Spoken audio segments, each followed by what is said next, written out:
নমস্কার বন্ধুরা, আশা করি সকলেই খুব ভালো আছেন। আর এগুলো হচ্ছে তালের পিঠে বানানোর জন্য আমি তালের মণ্ড থেকে তালের ডো তৈরি করে নিয়েছি। তারপরে এইভাবে সমান করে গ্লাস দিয়ে কেটে নিয়েছি। আর ওই যে স্টার আর গোলটা দেখছেন, ওগুলো কিন্তু আমি বানানোর সময় ইচ্ছে করেই বানিয়েছি।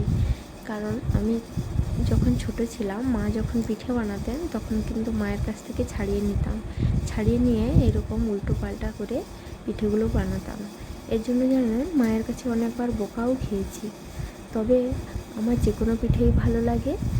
আর তালের অনেক ধরনের পিঠে হয়, যেরকম তালের পাটিসাপটা, তালের বাটি কেক, তালের তোমার হচ্ছে গিয়ে পায়েস। তবে আমার সব থেকে ভালো লাগে এই ছাঁকা পিঠে। আর এর মধ্যে কিন্তু নারকেলও দেওয়া যায়, আমি কিন্তু নারকেল দিইনি, তোমরা কিন্তু চাইলে দিতে পারো। আর এই ধরনের তালের পিঠে কার কার ভালো লাগে আমাকে কিন্তু কমেন্টে জানিও। আর আমার এই চ্যানেলটিকে যদি তোমাদের ভালো লাগে তাহলে কিন্তু অবশ্যই সাবস্ক্রাইব করে দিও। ধন্যবাদ।